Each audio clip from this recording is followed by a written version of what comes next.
अपन इरादा।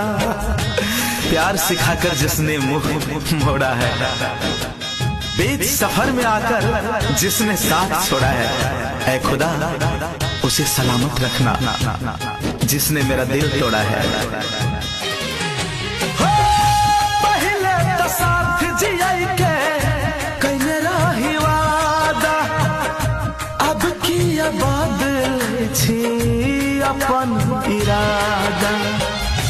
केकरो सिखवला पर की हो गोरिया रे, केकरो सिखवला पर की अपने तुमान से मेहंदी सजाई हा जान गे